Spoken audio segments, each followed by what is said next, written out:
கேட்குற இந்த திருமாவளவனுக்கு நியாயமே தெரியாதா? இந்த நாட்டு பற்றே இருக்காதா? நாட்டுக்கு எதிராக பேசுறது தான் இவருக்கு நிலைமையா?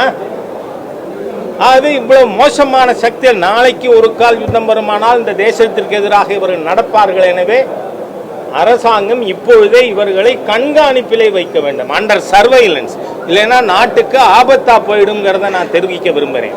காங்கிரஸ்ல சித்தராமையா போன்றவர்கள் பாகிஸ்தானுக்கு ஆதரவாக கம்யூனிஸ்டுகளும் பேசி வருவது வன்மையாக கண்டிக்கத்தக்கது.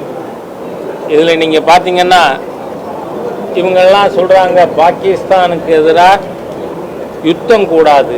பாருங்க, சமாதான புறாக்களாக மாறி போயிருக்காங்க. யாரு? சரக்கு மிடுக்கு பேச்சுக்காரங்க. நான் அதை பற்றி அதிகம் பேச விரும்பலை. இவர்களுக்கு மத்தியில் இருக்கின்ற அரசாங்கத்திற்கு எதிராக பேச வேண்டும் என்பது மட்டும்தான் குறிக்கோளே அன்றி இந்த நாட்டு மக்களுடைய பாதுகாப்பு பற்றி இல்லை. அவங்க எழுப்புற கேள்வி என்ன? இன்டெலிஜென்ஸ் ஃபெயில்யூரா அப்படிங்கிறாங்க. அவர்களுக்கு புரியறதுக்கு உங்கள் மூலமாக நான் சொல்ல விரும்புறது என்னன்னு சொன்னால், இஸ்ரேலுக்கு எதிராக ஹமாஸ் பயங்கரவாதிகள், ஏன்னா உலக அளவில் இஸ்லாமிய பயங்கரவாதத்தை தலைமையேற்று நடத்தி கொண்டிருப்பவர்கள் ஹமாஸ், ஹிஸ்புல்லா, லஷ்கர்-இ தொய்பா, ஜெய்ஷ்-இ முகமது ஆகிய அமைப்புகள் தான். இவர்கள் பெருவாரியான பேர் பாகிஸ்தானில் இருந்து தான் செயல்படுகிறார்கள். அரபு நாடுகளிலிருந்து கூட யாரும் பயங்கரவாதத்தில் ஈடுபடுறதில்லை. எல்லா பயங்கரவாதத்திற்கும் ஊற்றுக்கண்ணாக இருப்பது பாகிஸ்தான் தான். அந்த ஹமாஸினுடைய தாக்குதல் இஸ்ரேல் மீது ஒரே சமயத்திலே 5000 ஏவுகணைகள், 1400 பேருக்கு மேல் கொல்லப்பட்டார்கள். ஆனால் அங்கு இஸ்ரேலில் இருக்கின்ற யாராவது அரசாங்கத்தை பற்றி குற்றம் சொன்னார்களா? அரசாங்க நடவடிக்கைகளுக்கு ஆதரவாக இருந்தார்கள். இந்த பாரத தேசத்தில் தான் நமக்கு மிகப்பெரிய தலையெழுத்து என்னன்னா, வெளிநாட்டில் இருக்கின்ற தேச விரோதிகளை விட உள்நாட்டிலே இருப்பவர்கள் அதிகமாக இருக்கு. ஏன்னா நமக்கு தெரியும், 1947 சுதந்திர தினத்தை துக்க தினமாக கொண்டாடிய தேச துரோகிகள், இந்த நாட்டின் எதிரிகள், ஆங்கிலேய கூலிகள் இங்க அதிகம். அதே மாதிரி தான் மேலப்பாளையத்தில் 47 ஆகஸ்ட் 14 பாகிஸ்தான் கொடி ஏற்றினதை பார்த்தோம். 300 ஆண்டுகளுக்கு முன்பாக அமெரிக்கா கிடையாது. இப்போ இருக்கின்ற அமெரிக்காவில் இருப்பவர்கள் எல்லாருமே வேறு மாநிலங்கிருந்து மைக்ரேட் ஆகி வந்தவங்க தான். ஆனால் அமெரிக்காவில் யாராவது நாட்டுக்கு விரோதமாக பேசுகிறானா?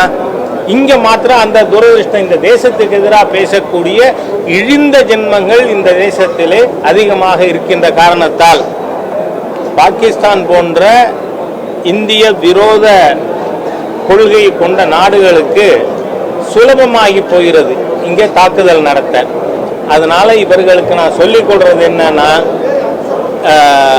நீங்கள் தேசத்திற்கு எதிராக பாகிஸ்தானுக்கு ஆதரவாக பேசுறத நிறுத்தி கொள்ள வேண்டும். இல்லை என்றால் நாமளும் விரும்புகிறோம், நாம் ஒன்றும் we are not war mongers. ஆனால் ஒரு கால் யுத்தம் வருமானால் இவர்கள் இந்த நாட்டுக்கு எதிராக செயல்பட மாட்டார்கள்னு யாராவது உறுதி சொல்ல முடியுமா? ஏன்னா இப்பவே பாகிஸ்தானுக்கு ஆதரவா என்னவெல்லாம் பேசுறாங்க, முகநூலில் எழுதுறாங்க. அதாவது ஒரு 4 பேர் 5 பேர் செய்ததுக்கு ஒரு நாட்டை குறை சொல்ல முடியுமான்னு. ஆனால் அந்த நாடு ஒப்புக்கொண்டு இருக்கு. அந்த நாட்டினுடைய டிஃபென்ஸ் மினிஸ்டர் குவாஜா அவர் சொல்றார், நாங்கள் 30 ஆண்டுகளாக இந்தியாவிற்கு எதிரான இந்த செயல்களில் ஈடுபட்டு இருக்கிறோம்.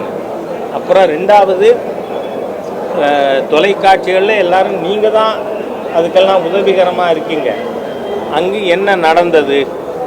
அதாவது ஆடை விலக்கி சுண்ணத்து செஞ்சிருக்கானா இல்லையான்னு கூட பார்த்து கொலை செய்கின்ற அளவிற்கு மத வெறி கொண்ட ஒரு சம்பவமானது நடந்திருக்கு.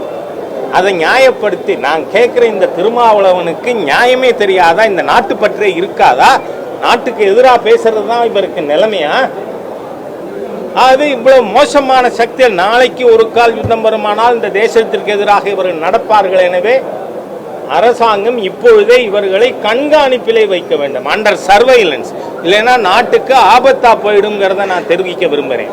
காவிரியில் தண்ணி கொடுக்க மாட்டேன்னு சொல்ற DK சிவகுமாரை கூட்டி அவருக்கு பஜ்ஜி கொடுத்து, கோவில்பட்டி கடலை மிட்டாய் கொடுத்து, காஞ்சிபுரம் பட்டு கொடுத்து அனுப்பின இழிந்த ஜென்மங்கள், அதை ஆதரித்தவர்கள். கர்நாடகா தண்ணி கொடுக்க மாட்டேன்னு சொன்ன, ஒரு சொட்டு தண்ணி கொடுக்க மாட்டேன்னு சொன்ன சித்தராமையாவையும் DK சிவகுமாரையும் ஆதரிக்கிற இந்த திருமாவளவன் கம்யூனிஸ்ட் கூட்டம், நாம அங்க சிந்து நதிநீர் ஒப்பந்தத்தை ஹோல்டில் போட்டிருக்கோம்னா, பாகிஸ்தான் ஒரு நன்றி கெட்ட நாடு. உனக்கு 80% சிந்து நதி தொகுப்புல பாகிஸ்தானுக்கு கொடுக்குறோம். நம்ம தண்ணியை குடிச்சு நம்ம சோத்தை தின்னு நம்ம நாட்டுக்கு எதிராக ரத்த ஆறு ஓடுன்னு பேசக்கூடிய பாகிஸ்தானை ஆதரிக்கின்ற தீய சக்திகள், நீங்கள் உங்கள் நாக்கை அடக்கி வைத்துக் கொள்ளுங்கள், இல்லை என்றால் இந்த நாட்டு மக்கள் இவர்களை அடக்குவார்கள் என்று நான் சொல்லிக்கிறேன். பிளே ஸ்டோர் மற்றும் ஆப் ஸ்டோரில் இருந்து பாலிமர் செயலியை QR கோடு மூலம் பதிவிறக்கம் செய்யுங்கள். செய்திகளை உடனுக்குடன் பெறுங்கள்.